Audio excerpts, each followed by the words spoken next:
Bismillahirrahmanirrahim. Assalamualaikum warahmatullahi wabarakatuh. Hari ini 12 April 2021.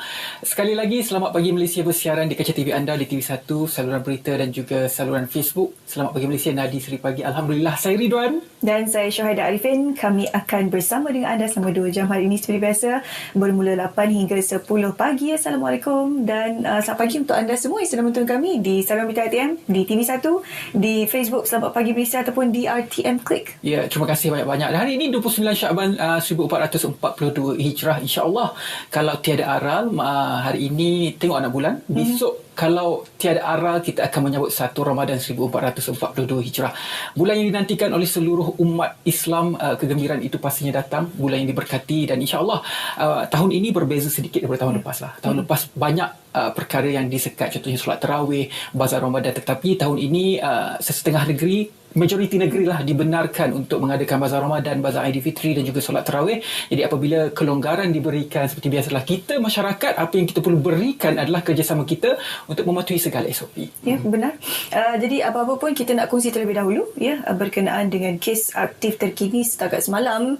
Nampaknya ada sedikit peningkatan, sebanyak 1,739 kes baru dilaporkan. Daripada keseluruhan jumlah ini, 8 merupakan kes import dan 1,731 merupakan kes jangkitan tempatan. Jom kita tinjau bagaimana pecahan ataupun taburan bagi kes baharu ini. Paling tinggi Selangor mencatatkan 535 kes. Ini diikuti dengan Sarawak sebanyak 443 kes dan Sabah sebanyak 127 kes. Yang mengejutkan juga Kelantan, pertambahan sebanyak 98 kes, antara dasar ataupun salah satu keputusan yang dibuat oleh kerajaan negeri untuk membatalkan semula bazar Ramadan di negeri itu. Jadi melihat kepada kes ini dan juga nombor kes yang telah pun diberikan kepada anda setiap hari, menunjukkan sedikit peningkatan, terutamanya apabila kita melihat kepada nilai R0 itu.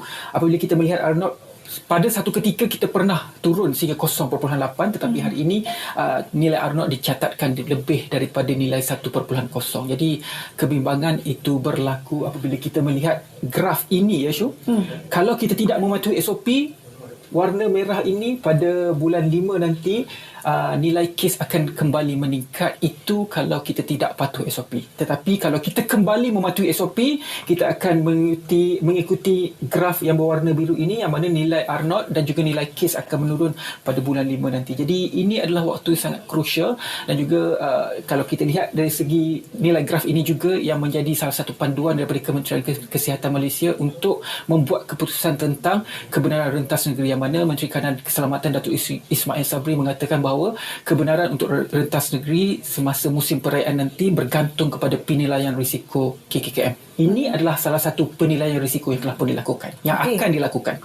Memandangkan kita sudah nak masuk bulan Ramadan ni, kita ingin kongsi pandangan dalam. Mungkin ada yang risau bagaimana proses suntikan vaksin dan sebagainya untuk bulan puasa, kerana proses suntikan vaksin itu perlu melalui proses memasukkan sebarang cecair ke dalam badan anda. Jadi adakah batal puasa anda? Persoalannya kita kongsi kepada anda sini bahawa Majlis Fatwa Kebangsaan menyatakan suntikan vaksin COVID-19 dibolehkan dan tidak membatalkan puasa. Ini kenyataan dikeluarkan oleh Datuk Seri Dr. Zulkifli Muhammad Al-Bakri selaku Menteri Kanan Hal Ehwal Agama, memberikan kenyataan ini untuk memastikan agar keraguan dan juga kerisauan anda dan juga persoalan anda selama ini berkenaan proses suntikan vaksin sewaktu bulan Ramadan ini tidak membatalkan puasa.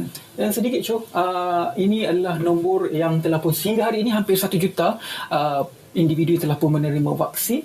Selain daripada itu juga ada kawasan yang telah pun diletakkan sebagai PKPD ini di kawasan Pekan, yang juga antara servis yang terjejas adalah KWSP, yang mana akan ditutup sementara cawangan Pekan dan Pahang.